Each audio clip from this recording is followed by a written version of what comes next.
Class 8 history chapter 2 व्यापार से साम्राज्य तक कंपनी की सत्ता स्थापित होती है। तो देखिए, जब अंग्रेज़ थे वो भारत में एक व्यापारिक कंपनी के रूप में आए थे, ईस्ट इंडिया कंपनी के रूप में। तो कालांतर में वो कैसे विशाल भूभाग पर शासन करने लगे, ये सब कैसे पॉसिबल हुआ, ये इस पूरे चैप्टर में है कि उन्होंने कौन कौन सी नीतियाँ अपनाई भारतीय भूभाग पर शासन करने के लिए, किस तरीके उनका एडमिनिस्ट्रेशन किस तरह का था, ये सब इस चैप्टर में है। तो देखिए, स्टार्टिंग इस बात यहाँ बता रखा है कि जब मुग़ल बादशाह थे औरंगज़ेब, वो लास्ट ऐसे आखिरी ऐसे बादशाह थे जिन्होंने एक भारत के एक बहुत बड़े भूभाग को अपने कंट्रोल में ले रखा था।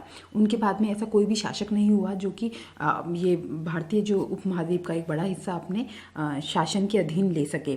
तो जो औरंगज़ेब है, उनकी मृत्यु के बाद में जो मुग़ल सत्ता है वो कमज़ोर हो रही थी, और हमने प्रीवियस एनसीईआरटी में पढ़ा है कि नई नई क्षेत्रीय ताकतें उभर रही थी। फिर जैसे अवध है, बनारस है, या फिर ये सिख जाट जो हमने पढ़े समुदाय, तो नई नई क्षेत्रीय ताकतें उभर रही थी। और इसी बीच में क्या हुआ, ये ईस्ट इंडिया कंपनी का आना हुआ और इसने फिर भारतीय जो उपमहाद्वीप पर शासन कर लिया। तो देखिए, जो ये औरंगज़ेब की मृत्यु के बाद ये तो था कि मुग़ल सत्ता कमज़ोर हो रही थी, लेकिन फिर भी जो मुग़ल थे वो एक सत्ता के प्रतीक के तौर पर माने जाते थे। तो जब 1857 का, यहाँ ये बता रखा है साइड में, जब 1857 का स्वतंत्रता के लिए आंदोलन हुआ तो उसमें आंदोलनकर्ताओं ने, जो मुग़ल बादशाह थे उस वक्त बहादुर शाह जफ़र, उन्हें अपना नेता मान लिया था। देखिए, यहाँ बता रखा है, ये एक मैप दे रखा है कि ब्रिटिश आइसलैंड से जो ये इंडिया है, भारत में किस तरीके से आते थे। तो ये जो अफ्रीका का देखिए सुदूर दक्षिण कोना है, केप ऑफ गुड होप, वहाँ से होते हुए ये समुद्री मार्ग से आते थे। और ये तीन इस चैप्टर के आगे हम पढ़ेंगे, इसमें आगे बम्बई, मद्रास, कलकत्ता पर इन्होंने किस तरीके से शासन करा। और अगर आप देखें तो ये तीनों ही जो हैं ये बंदरगाह वाले इलाके हैं। यहाँ से स्टार्ट करते हुए ईस्ट इंडिया कंपनी ने और बाद में अंग्रेज़ों ने पूरे भारत को अपने अधीन ले लिया। देखिए, पूर्व में यहाँ टॉपिक है पूर्व में ईस्ट इंडिया कंपनी का आना। तो देखिए, जब हमें पता है कि जो यूरोपियन बाज़ार थे, वहाँ पर जो भारतीय सूती कपड़ा था, रेशम था, और जो भारतीय मसाले थे वो बहुत फेमस थे। तो जो वहाँ के जो व्यापारी थे वो पूरब में व्यापार करना चाहते थे। वहाँ से अगर ब्रिटेन से अगर आप भारत की स्थिति देखें तो भारत इनके पूर्व में पड़ता है, तो इस तरीके से पूरब में व्यापार करना चाहते थे। तो इसके लिए इन्होंने क्या करा कि 1600 ईस्वी में ईस्ट इंडिया कंपनी ने इंग्लैंड की महारानी थी तत्कालीन एलिजाबेथ प्रथम, उनसे उन्होंने एक चार्टर प्राप्त कर लिया, जिससे कंपनी को पूरब से व्यापार करने का एकाधिकार मिल गया। चार्टर ले लिया, इसका ये मतलब है ये एक तरह का घोषणा पत्र होता है कि इससे कोई दूसरी कंपनी वहाँ पर पूरब में व्यापार नहीं कर सकती है भारत में। मतलब उन्हें एक एकाधिकार मिल गया कि सिर्फ वही कंपनी कर सकती है। तो इससे उन्हें जो ये ब्रिटिश जो लोग थे, इसमें वो एक कंपनी हो गई, लेकिन वो अन्य यूरोपीय ताकतों को नहीं रोक सकती थी। तो जैसे डच भी आ रहे थे, फ्रांसीसी भी आ रहे थे, पुर्तगाली भी आ रहे थे, तो इनसे ये इनको नहीं रोक सकती थी। तो इन कंपनियों में आपस में प्रतिस्पर्धा होने लग गई। प्रतिस्पर्धा इसलिए होने लगी कि पहले तो क्या करते थे, ईस्ट इंडिया कंपनी ये जो भारतीय जो सूती कपड़ा है, रेशम है, मसाले हैं, बहुत कम कीमत पर खरीदती और वहाँ यूरोप में काफ़ी ऊंची कीमतों पर बेचकर मुनाफा कमाती। लेकिन अब ये जो अलग अलग यूरोपियन जो कंपनियां आ रही थी, डच है, फ्रांसीसी है, पुर्तगाली हैं, तो इनसे क्या हुआ, जो भारतीय बाज़ार में इन कीमतों की इन वस्तुओं की कीमतें बढ़ने लगी, क्योंकि सिर्फ एक कंपनी नहीं है, बहुत सारी कंपनी हैं। आप कम में खरीदोगे तो कोई और होगा जो ज़्यादा में खरीद लेगा। इससे भारतीय बाज़ारों में इनकी कीमत बढ़ने लग गई, यानी अब इनको उच्चतर कीमतों पे खरीदना पड़ा। तो ये जो कम कीमतों में खरीद कर ज़्यादा में बेच के जो मुनाफा कमा रहे थे, अब वो मुनाफा कहीं ना कहीं कम होने लग गया। तो यहाँ पर ज़्यादा मुनाफे के लिए एक ही तरीका था कि जो साथ वाली कोई भी कंपनी है उसे हम ख़त्म कर दें। तो ये जो पूरा जो व्यापार हो रहा था पूरब का, वो हथियारों से चल रहा था। ये लोग कभी किसी के बंदरगाह पे किसी के जहाज़ को नष्ट कर देते, कभी किसी को प्रतिस्पर्धी कंपनियों को ये मतलब एक तरीके से ख़त्म कर देते थे। तो यही एक कारण था कि आप इससे ज़्यादा से ज़्यादा मुनाफा कमा सकते थे। तो ये जो पूरा व्यापार है ये हथियारों से चल रहा था। तो जो ये यूरोपियन कंपनियां थी, ये क्या करती थी, अपनी जो ये व्यापारिक जो चौकियां होती थी वहाँ पे एक किलेबंदी करके अपनी सुरक्षा करती थी, और इससे वो दूसरों पर भी आक्रमण किया करती थी। तो ये बेसिक एक बैकग्राउंड है ये। फिर देखिए ईस्ट इंडिया कंपनी है वो बंगाल से व्यापार शुरू करती है, वो किस तरीके से शुरू करती है वो सब बता रखा है। तो बता रखा है कि जो पहली इंग्लिश फैक्ट्री थी वो 1651 ईस्वी में हुगली नदी के किनारे शुरू की गई थी। तो जो उस वक्त क्या होता था, कंपनी के जो व्यापारी थे उन्हें फैक्टर कहा जाता था, तो वो काम कर रहे थे वो फैक्ट्री हो गया। तो इसमें ही उनका वेयर हाउस था जहाँ वो चीज़ें जो निर्यात आयात वाले रखते थे, वस्तुएं रखते थे, और वहीं उनका उसमें ही दफ्तर हुआ करता था जो उन्होंने वो फैक्ट्री स्थापित करी थी। फिर जैसे जैसे व्यापार फैला, ईस्ट इंडिया कंपनी ने क्या करा, जो सौदागर और व्यापारी थे उन्हें कंपनी के आसपास ही, फैक्ट्री के आसपास ही बसने के लिए प्रेरित करा। फिर 1696 ईस्वी तक कंपनी ने इस आबादी के चारों ओर, जो व्यापारी सौदागरों की जो थी, जो वहाँ उनके दफ्तर थे, इन सब के चारों ओर एक किला बनाना शुरू कर दिया। फिर 2 साल बाद यानी 1698 ईस्वी में इन्होंने मुगल अफसरों को रिश्वत देकर 3 गाँव की जमींदारी भी खरीद ली। इससे इनमें से जो एक गांव था वो कालीकाता था, जो बाद में कलकत्ता बना और अभी वर्तमान में कोलकाता के नाम से प्रसिद्ध है। फिर कंपनी ने मुगल सम्राट जो औरंगजेब थे उन्हें इस बात के लिए राजी कर दिया कि वह कंपनी को बिना शुल्क चुकाए व्यापार करने का जो फरमान है वो जारी कर दे। यानी जो कंपनी है जो पहले थोड़ा शुल्क देके जो व्यापार कर रही थी बंगाल में, अब उन्होंने इस तरह का एक घोषणा पत्र, फरमान ले लिया, आदेश पत्र ले लिया औरंगजेब से, मुगल बादशाह औरंगजेब से, कि वो कोई भी शुल्क ना दे, वो फ्री में ऐसे ही व्यापार करे बिना शुल्क चुकाए। तो इस तरीके से जो कंपनी थी वो ज़्यादा से ज़्यादा रियायतें व अधिकारों का फ़ायदा उठाने में जुटी हुई थी। फिर जैसे औरंगजेब द्वारा जारी फरमान था, उसे केवल जो कंपनी थी उसे ही शुल्क मुक्त व्यापार करने का अधिकार प्राप्त था, लेकिन जो निजी तौर पे जो कंपनी के जो अफसर थे वो अपना व्यापार करते थे, उन्हें तो शुल्क देना ही था, लेकिन उन्होंने भी शुल्क चुकाने से इनकार कर दिया। तो इससे क्या हुआ, जो बंगाल के जो नवाब थे, जो अब जैसे मुर्शीद कुली खान थे स्टार्टिंग में, फिर बाद में जो अलग अलग नवाब आए, सिराजुद्दौला, और बाद में हम पढ़ेंगे अलीवर्दी खान, तो उन्होंने विरोध कर रहे, क्यों आप बिना शुल्क चुकाए व्यापार कर रहे हो, तो उनका विरोध करना लाजमी था। तो फिर अगला टॉपिक है व्यापार से युद्धों तक। तो देखिए कि औरंगजेब की मृत्यु के पश्चात जब बंगाल के नवाब भी अन्य क्षेत्रीय ताकतों की तरह अपनी स्थिति मजबूत कर रहे थे, तो वैसे ही उन्होंने कंपनी को रियायत देने से मना कर दिया। जैसे कि जो कंपनी मुगलों को रिश्वत दे देकर अपने फेवर में जो अधिकार ले रही थी, अब जब बंगाल के नवाब उन्होंने अपनी स्थिति मजबूत कर ली, जब मुगल सत्ता कमज़ोर हुई, तो उन्होंने उनको रियायतें देने से मना कर दिया। उन्होंने कंपनी को व्यापार का अधिकार देने के बदले कंपनी से नजराने की मांग करी। सिक्के डालने का अधिकार उन्हें नहीं दिया गया। किलेबंदी जो बना रहे थे अंग्रेज, उन्हें बढ़ाने से रोका, और कंपनी पर धोखाधड़ी का आरोप लगाया कि कंपनी के कारण जो बंगाल सरकार की जो रेवेन्यू है, राजस्व वसूली जो है वो कम हो रही है, नवाबों की ताकत कमज़ोर पड़ रही है। तो इसके रिवर्स में कंपनी ने क्या कहा, वो उन नवाब और अधिकारियों को अपमानित करने का उन्होंने प्रयास करा। वो टैक्स चुकाने को तैयार नहीं थी, वो शुल्क देने को बिल्कुल भी तैयार नहीं थी, और कंपनी का यह मानना था कि जो अपना व्यापार फैलाने के लिए उसे अपनी आबादी बढ़ानी ही होगी, गांव खरीदने होंगे और वो किलों का पुनर्निर्माण करना होगा। तो इस तरीके से क्या कंपनी और बंगाल के जो नवाब हुए उनके मध्य टकराव होना ही था, और परिणाम स्वरूप जो प्लासी का जो प्रसिद्ध युद्ध हुआ। तो जो प्लासी है वो पश्चिम बंगाल जो है उसमें नदिया जिले के पास में स्थित एक कस्बा है, और इसका वास्तविक नाम पलाशी था, जो यहाँ पाए जाने वाले पलाश के फूलों के कारण था, लेकिन वो अंग्रेजों ने जब इसे बोला तो ये प्लासी बन गया। तो देखिए प्लासी का युद्ध का बैकग्राउंड क्या है वो हम जान लेते हैं।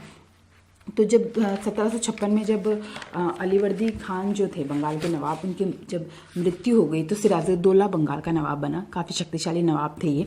तो नवाब द्वारा कंपनी को व्यापारिक रियायतें नहीं दी गई, और अपने राजनीतिक मामलों में जब कंपनी ने दखल दिया तो उन्होंने 30,000 सैनिकों की सहायता से जो बंगाल के जो कासिम बाज़ार है वहाँ पर जो इंग्लिश फैक्ट्री थी वहाँ पर हमला कर दिया, और बाद में उन्होंने कलकत्ता पर भी हमला कर दिया।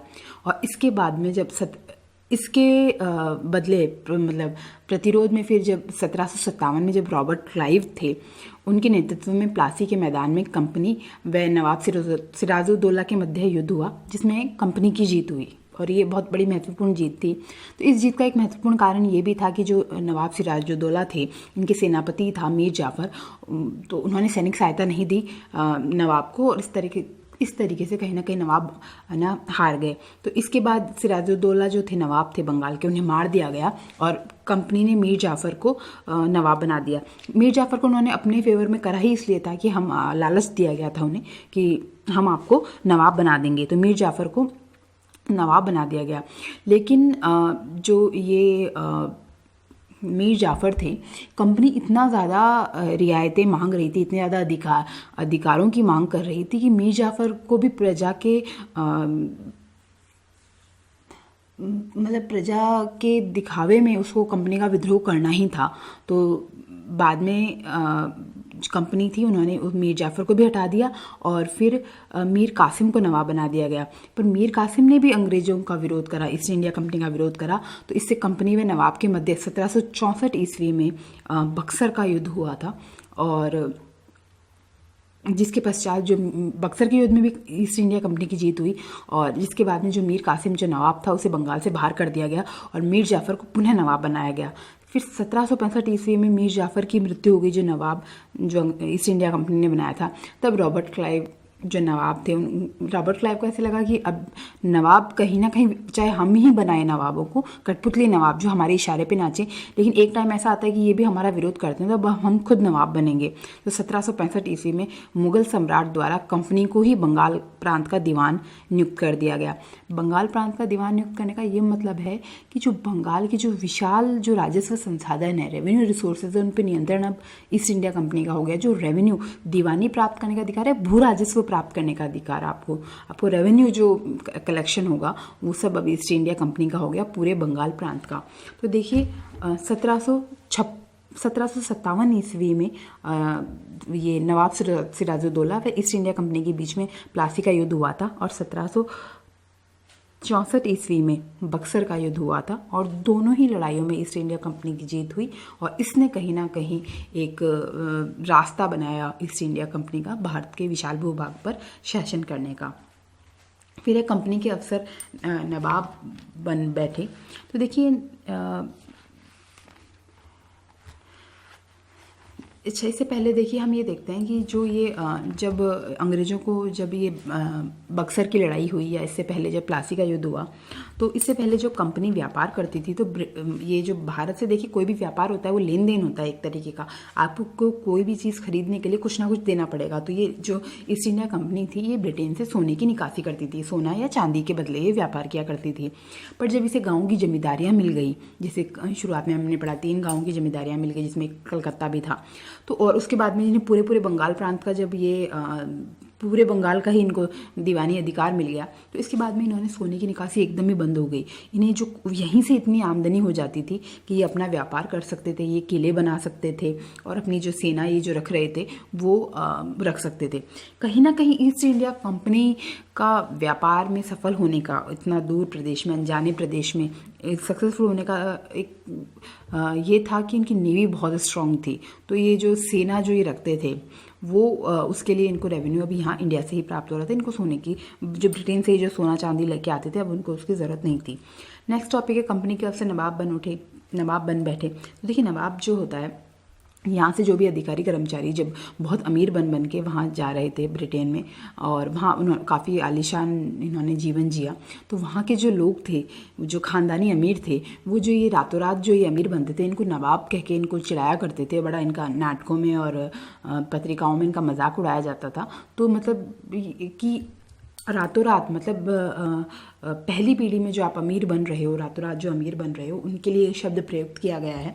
लेकिन सभी अधिकारी कर्मचारियों के लिए हम ये नहीं कह सकते, क्योंकि देखिए जो ब्रिटेन जो है, जहाँ पर स्थित है ये आइलैंड, और जो भारतीय उपमहाद्वीप है, दोनों की जो मौसमी जो स्थिति है वो एकदम अलग अलग है। तो वहाँ से जो कई लोग थे जो सिर्फ एक साधारण परिवारों से थे, और एक वो बस ठीक ठाक कमा के वो एक अपना जो सम्मानपूर्वक जीवन जीना चाहते थे, सुविधा युक्त जीवन जीना चाहते थे। लेकिन वो जो सर्वाइव कर जाते वो कमा के ले जाते, जो नहीं कर पाते, कुछ नहीं कर पाते, मौसमी ये जो परिस्थितियाँ थी इसे सामंजस्य नहीं बैठा पाते और मृत्यु को प्राप्त हो जाते थे। यही सब इसमें बता रखा है। फिर है यहाँ पे नेक्स्ट टॉपिक है कंपनी का फैलता शासन। तो देखिए 1757 से जब प्लासी का जब युद्ध हुआ और से 1857 का जब प्रथम जो स्वतंत्रता का जो आंदोलन हुआ था 1857 का, इस बीच में ईस्ट इंडिया कंपनी ने भारतीय राज्यों पर किस तरीके से कब्जा करा, अब वो सब आएगा। तो देखिए, इसलिए कि किसी भी जो अनजान इलाका होता था वहाँ पे कंपनी सीधा सैनिक हमला नहीं करती थी, बल्कि किसी भी भारतीय रियासत का अधिग्रहण करने से पहले उसे अपने कंट्रोल में लेने के लिए वो विभिन्न राजनीतिक, आर्थिक और कूटनीतिक साधनों का इस्तेमाल करती। जैसे दो यहाँ पे तरीके बता रखे हैं, रेजिडेंटों की तैनाती और सहायक संधि। क्या होता है वो हम पढ़ेंगे। तो देखिए, रेजिडेंट्स क्या थे, जब बक्सर की लड़ाई हुई 1764 में जो मीर जाफ़र और ईस्ट इंडिया कंपनी के बीच में, तो इसमें बक्सर की लड़ाई के बाद कंपनी द्वारा भारतीय रियासतों में कंपनी के राजनीतिक व व्यावसायिक प्रतिनिधि के तौर पे रेजिडेंट्स की तैनाती की गई। तो ये जो रेजिडेंट्स थे, ये इनके माध्यम से कंपनी क्या करती थी कि भारतीय जो राज्य थे उनके भीतरी मामलों में दखल देती थी, उनकी राजनीति को बड़ा प्रभावित करती थी कि भाई अगला कौन राजकुमार होगा, किस तरीके से वहाँ रेवेन्यू कलेक्शन होगा, उन सब पे पूरा कंट्रोल रखती थी इन रेजिडेंट्स के बदौलत।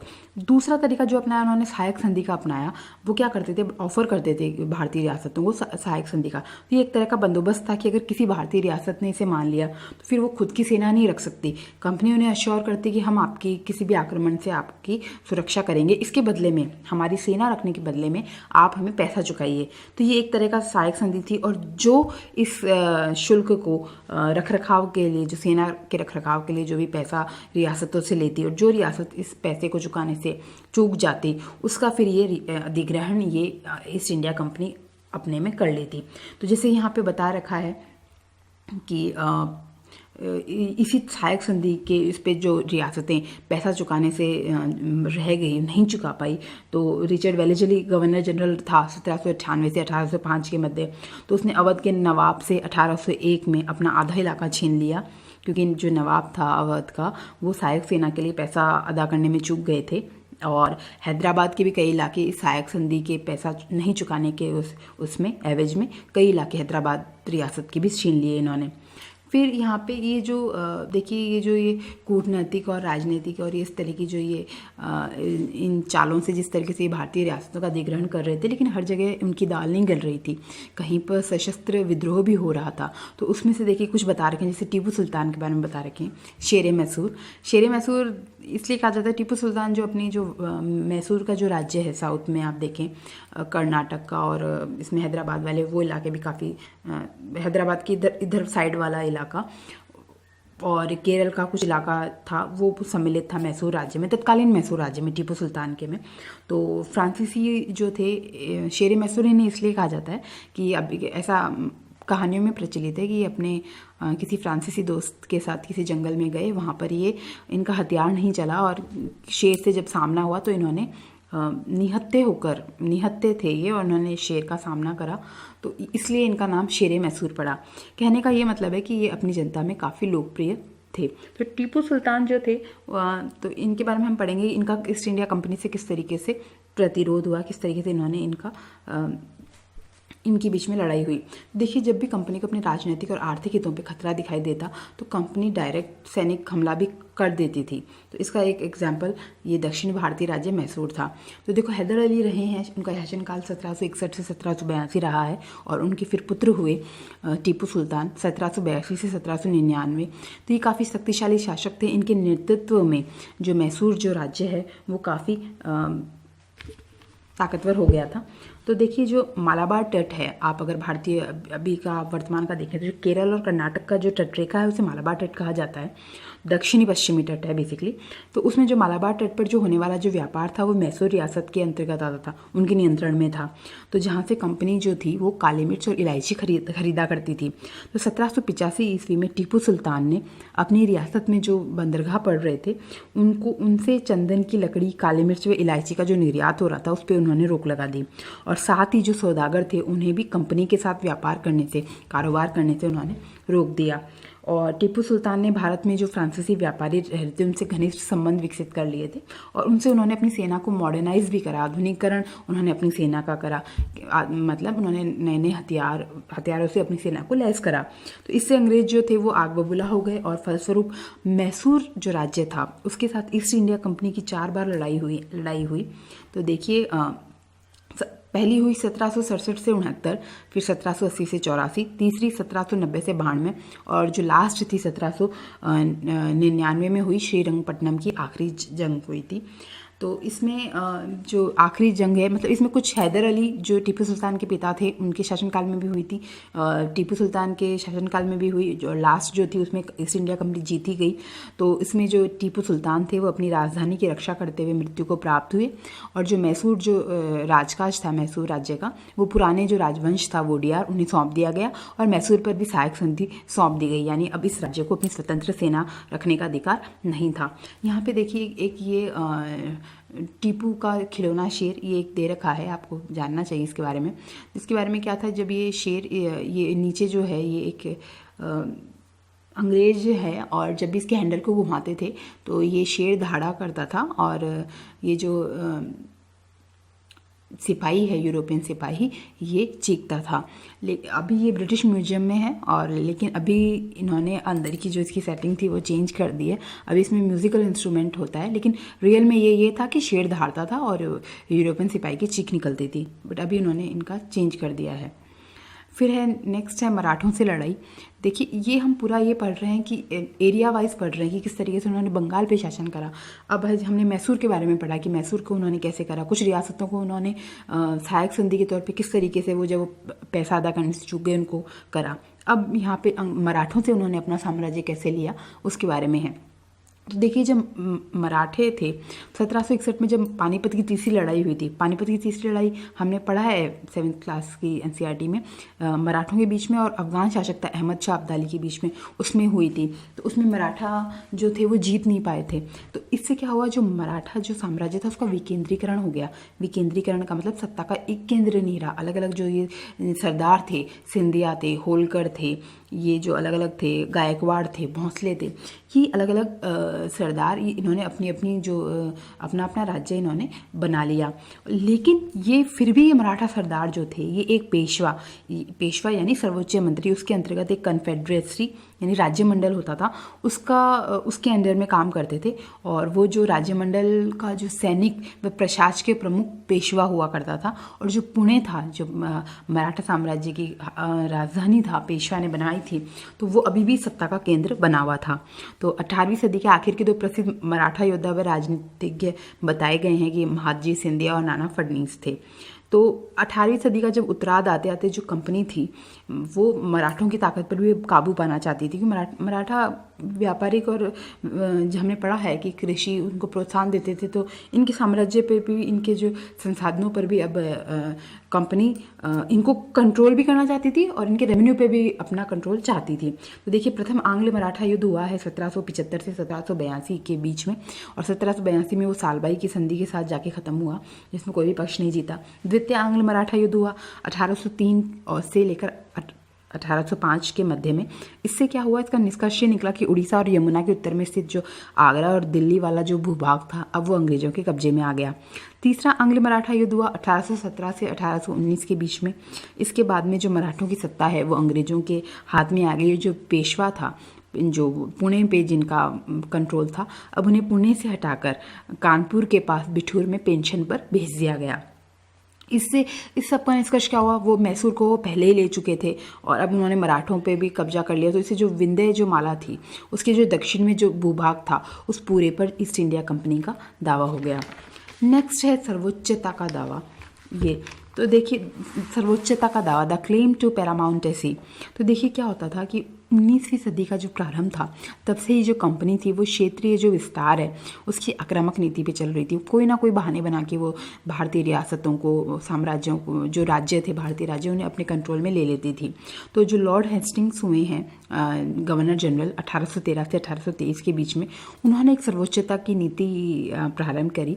तो इनके अनुसार क्या था कि भाई जो ब्रिटिश सत्ता है वो सर्वोच्च है। अपने हितों की रक्षा के लिए भारतीय रियासतों का अधिग्रहण करने या उनका अधिग्रहण की धमकी देने का अधिकार कंपनी अपने पास मानती थी कि हम हमारी सत्ता सर्वोच्च है, हमें अधिकार है किसी भी भारतीय रियासत को अपने कंट्रोल में लेने का।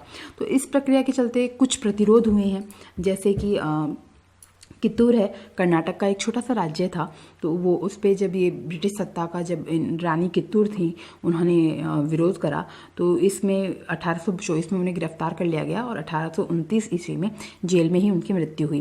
फिर उन्हीं के सेनापति थे चेन्नम्मा। उन्होंने सांगोली जिला है, तो कित्तूर के पास ही सांगोली जिला है। सांगोली जो वर्तमान जो बेलगावी है कर्नाटक और महाराष्ट्र के बॉर्डर पर, वहाँ पर है सांगोली। वहाँ के सेनापति थे रानी कित्तूर के ही। चेन्नम्मा के पश्चात रानी चेन्नम्मा थी कित्तूर की, जिन्हें गिरफ्तार कर लिया गया। फिर उनके सेनापति थे रायन्ना। उन्होंने प्रतिरोध जारी रखा, जिस पर अंग्रेजों ने 1830 ईस्वी में उन्हें फांसी दे दी। रायन्ना सांगोली के नाम से प्रसिद्ध है और कन्नड़ रीजनल जो सिनेमा है इन पर मूवी भी बनी हुई है रायन्ना सांगोली के नाम से, संगोली भी कहते हैं इसे। फिर ये हमने देख लिया कि कर्नाटक का छोटा सा राज्य, मैसूर देख लिया, मराठा देख लिया।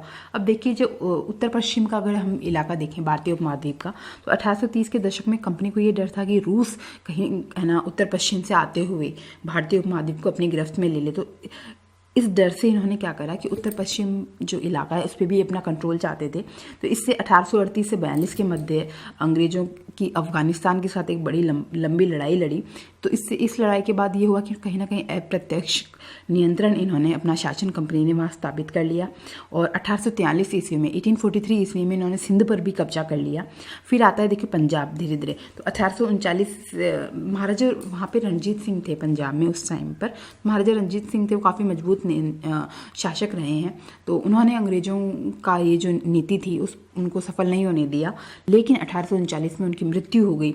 उसके बाद अंग्रेजों द्वारा 2 लंबी लड़ाइयाँ लड़ी गई पंजाब राज्य को, और अंततः 1849 ईस्वी में अंग्रेजों ने पंजाब का भी अधिग्रहण कर लिया।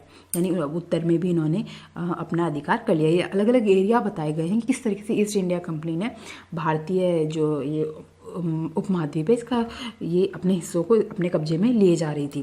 फिर दूसरी नीति जैसे सर्वोच्चता की नीति थी, लॉर्ड हेस्टिंग्स नीति, उस तरीके से एक विलय नीति भी आई, द डॉक्ट्रिन ऑफ लैप्स। तो ये गवर्नर जनरल लॉर्ड डलहौजी के शासनकाल में थी 1848 से 1856 के बीच में। तो ये जो अधिग्रहण की जो आखिरी लहर थी, ये किसी भी तरह बहाने बना के जो रियासतों को ले रही है, तो ये जो आखिरी लहर है ये 1848 से 1856 के बीच में चली। तो लॉर्ड डलहौजी था, उसने विलय नीति की शुरुआत करी। तो विलय नीति के अनुसार यदि किसी भी शासक की मृत्यु हो जाती और कोई पुरुष वारिस अगर नहीं होता तो उसकी रियासत हड़प ली जाती और वह कंपनी के भूभाग का हिस्सा बन जाती। तो विलय नीति के सिद्धांत के आधार पर ही 17 जो रियासत थी 1848 में, संबलपुर 1850 में, उदयपुर 1852 में, नागपुर 1853 में और झांसी 1854 में, इन सभी रियासतों का अधिग्रहण ईस्ट इंडिया कंपनी द्वारा कर लिया गया। 1856 में कंपनी ने अवध को भी अपने नियंत्रण में ले लिया। लेकिन इस बार उन्होंने बड़ा नया लॉजिक दिया, नया तर्क दिया कि जो जनता है वो अवध के जो नवाब हैं उनके कुशासन से त्रस्त है, तो हम उसको मुक्त कराने के लिए बाध्य हैं। और इसलिए उन्होंने अवध का जो है हिस्सा अपने जो ईस्ट इंडिया कंपनी का जो भूभाग जो उनके कंट्रोल में आता था वो अवध को भी उन्होंने उसमें शामिल कर लिया। देखिए जनता सब समझती थी और कहीं ना कहीं जिस तरीके से अंग्रेजों ने अवध को हथियाया था, तो यही कहीं ना कहीं जनता ने 1857 का जो स्वतंत्रता के लिए जो विद्रोह हुआ था उसमें अवध की जनता भी शामिल रही, यही एक कारण था।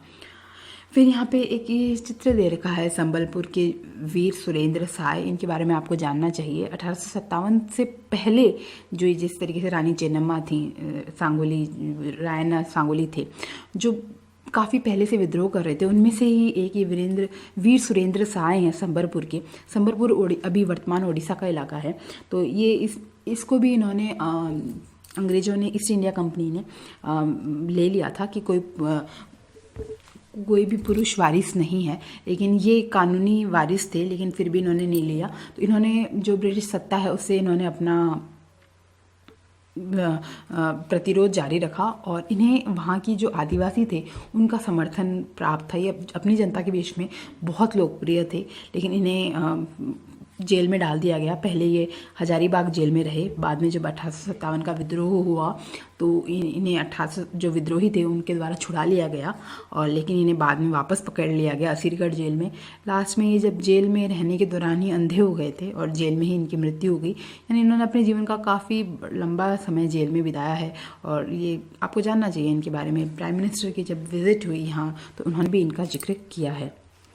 नेक्स्ट है नए शासन की स्थापना। ये देखिए, ये मैप दे रखे हैं कि 1797 में ब्रिटिश जो सत्ता थी उसका कलकत्ता पर ही था। 1840 आते आते उसका काफ़ी इलाकों पे हो गया, और 1857 का जब विद्रोह हुआ था उसमें कुछ रियासतें ही थीं, बाकी पूरे भूभाग पर उनका लगभग कब्जा हो चुका था। नेक्स्ट है नए शासन की स्थापना। देखिए, गवर्नर जनरल जो गवर्नर जनरल थे वॉरेन हेस्टिंग्स 1773 से 1785, वो काफ़ी महत्वपूर्ण व्यक्ति थे जिन्होंने कंपनी का शासन फैलाने में महत्वपूर्ण भूमिका अपनी अदा करी है। देखिए, दो हैं, लॉर्ड हेस्टिंग्स हैं, वो उनका कार्यकाल है 1813 से 23 के बीच में, जिन्होंने सर्वोच्चता की नीति अपनाई, वो अलग हैं। और वॉरेन हेस्टिंग्स शुरुआती हैं, एकदम स्टार्टिंग के 1773 से 85 के बीच में, कन्फ्यूज़ नहीं होना है दोनों के बीच में। तो वॉरेन हेस्टिंग्स से उन्होंने न्याय के क्षेत्र में काफ़ी सुधार करे, प्रशासकीय सुधार करा, और इन्होंने बंगाल के साथ साथ बम्बई और मद्रास में भी सत्ता हासिल कंपनी ने कर ली थी। जो ब्रिटिश इलाके थे वो प्रशासकीय इकाइयों में बटे हुए होते थे जिन्हें प्रेसिडेंसी कहते थे। तो जो बंगाल, मद्रास, बम्बई, हर प्रेसिडेंसी पे एक गवर्नर होता था, और इन तीनों गवर्नरों के ऊपर एक गवर्नर जनरल हुआ करता था। फिर जो वॉरेन हेस्टिंग्स थे उन्होंने कई जैसे बताया प्रशासकीय सुधार करे, विशेषतः न्याय के क्षेत्र में। तो 1772 में एक नई न्याय व्यवस्था इन्होंने शुरुआत करी, जिसके अनुसार हर जिले में 2 अदालतें होती थी, दीवानी अदालत और फौजदारी अदालत। तो दीवानी रेवेन्यू वाली जो है उसका जो मुखिया होता था वो यूरोपीय जिला कलेक्टर होता था, और जो मौलवी और जो हिंदू पंडित होते थे उसके लिए भारतीय कानूनों की व्याख्या करते थे। जो फौजदारी जो अदालत है वो अभी भी काजी व मुफ्ती के अंतर्गत काम कर रही थी, हालांकि कलेक्टर की निगरानी में वो कार्य करते थे। तो देखिए, काजी जो होते हैं वो एक न्यायाधीश होते हैं, और मुफ्ती जो हैं वो मुस्लिम समुदाय के एक न्यायविद होते हैं जो कानूनों की व्याख्या करते हैं, और काजी उनकी व्याख्या के आधार पर ही अपने फैसले सुनाते हैं। फिर यहाँ एक समस्या यह उत्पन्न हुई कि जो ब्राह्मण पंडित थे वो धर्मशास्त्र की अलग अलग व्याख्याओं के हिसाब से, अलग अलग शाखाओं के हिसाब से भारतीय कानूनों की, स्थानीय जो कानून होते थे उनकी अलग अलग व्याख्या करते थे। तो इसके लिए इन्होंने क्या करा, ईस्ट इंडिया कंपनी ने इस भिन्नता को ख़त्म करने के लिए 1775 ईस्वी में 11 पंडितों को 12 भारतीय कानूनों का एक संकलन तैयार करने का कार्य सौंपा। NB हॉलहेड थे, उन्होंने इनका अंग्रेजी में इन कानूनों की जो इन्होंने संकलन था उसे उनका इंग्लिश में ट्रांसलेट करा। फिर 1778 ईस्वी में मुस्लिम कानूनों की भी एक संहिता तैयार कर ली गई। 1773 में जब रेगुलेटिंग एक्ट आया तो उसके तहत एक सर्वोच्च न्यायालय की भी स्थापना की गई, और कलकत्ता में अपीलीय अदालत सदर निजामत की भी स्थापना की गई। तो देखिए, अब जो इससे क्या हुआ, जो सत्ता का केंद्र बदल गया। जो जहाँ जो सत्ता पहले नवाबों के, जमींदारों के यहाँ होती थी, अब जो कलेक्टर था वो सत्ता का केंद्र बन गया था, क्योंकि उसके पास, कलेक्टर के पास में, जो हर जिले का कलेक्टर मुखिया होता था उसके पास में 2 अधिकार, रेवेन्यू कलेक्शन का भी था और न्याय पर भी था, जो कानून व्यवस्था बनाए रखने का भी उस पर जो अधिकार था। तो इससे पुराने जो सत्ता केंद्र थे वो हाशिए पे ढकेल दिए गए। फिर आता है कंपनी की फ़ौज। तो देखिए, जो पहले हम मुग़ल फ़ौज के बारे में जान लें कि जो मुग़ल थे वहाँ पे उसमें सवारों का दबदबा होता था। सवार यानी जो घुड़सवार होते थे, पेशेवर, जो घोड़े पे तलवारबाजी और तीरंदाजी मेन रहता था। पैदल जो सेना थी उसका इतना महत्व नहीं होता था। हालांकि जो जमींदार थे गांव में रहने वाले, वो मुग़लों को ज़रूरत पड़ने पर पैदल जो सैनिक थे वो मुहैया करवा देते थे। फिर जब ये अवध और ये जो नई नई रियासतें आने लगी, अवध है और हैदराबाद है, ये रियासतें क्या करती थी, बनारस है, ये रियासतें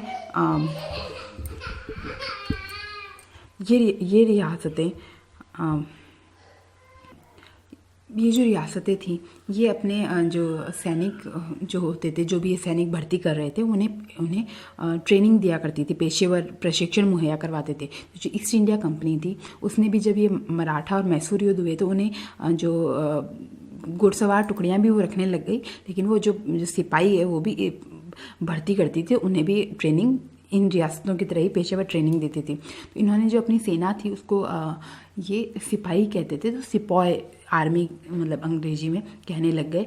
और लेकिन जब 1820 का दशक आया तो उससे क्या हो गया, ये नई नई तरह की बंदूकें आ गई जैसे मस्केट और मैचलॉक। तो इससे क्या हुआ, जो अब घुड़सवार थे उनकी जो महत्वता थी वो कहीं ना कहीं कम हो गई और जो पैदल सेना थी उसकी महत्वता बढ़ती चली गई। और यहाँ बता रखा है कि जो 19वीं सदी है उसमें अंग्रेज एक समरूप सैनिक संस्कृति विकसित करना चाहते थे। कहने का मतलब है कि यूरोपीय ढंग का प्रशिक्षण, अभ्यास और अनुशासन वो सिखाना चाहते थे जो भी वो सिपाही भर्ती कर रहे थे। लेकिन इससे देखिए भारतीय समुदाय जिस तरीके से हम जानते हैं उच्च वर्ग, निम्न वर्ग, जाति और समुदाय इसमें बटा हुआ था। तो इससे क्या, जब वो एक ही तरह का प्रशिक्षण देते, एक ही तरह की उनको एक साथ ट्रेनिंग हो रही है, एक साथ खाना दे रहे हैं, तो कहीं ना कहीं जातिगत जो भिन्नता थी भारतीय लोगों में वो कहीं ना कहीं वो आड़े, समुदाय की भावना वो आड़े आ जाती थी। और 1857 का जो विद्रोह था उसका कारण कहीं ना कहीं ये भी एक था। निष्कर्ष इन सब का क्या निकलता है कि ईस्ट इंडिया कंपनी ने किस तरीके से, देखिए ये एक व्यापारिक कंपनी थी और ये हमने देखा इस पूरे चैप्टर में कि वो एक भौगोलिक औपनिवेशिक शक्ति बन गई थी। औपनिवेशिक इसलिए कि वो अपने स्वार्थ के लिए, अपने लाभ के लिए भारतीय राजनीति को प्रभावित कर रही थी, उसके संसाधनों का वो उपयोग कर रही थी।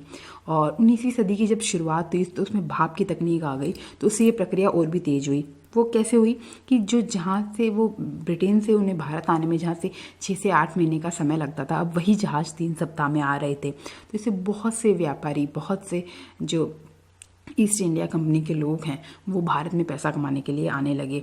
और 1857 तक ऐसा कहा जाता है कि भारतीय उपमहाद्वीप का 63% भूभाग और 78% आबादी पर जो कंपनी है उसका सीधा शासन स्थापित हो चुका था। और देश के शेष भूभाग पर व्यवहारिक कंपनी का अप्रत्यक्ष प्रभाव था, यानी व्यवहारिक स्तर पर पूरा जो भारतीय जो उपमहाद्वीप है वो ईस्ट इंडिया कंपनी के अंतर्गत आ चुका था। Thank you.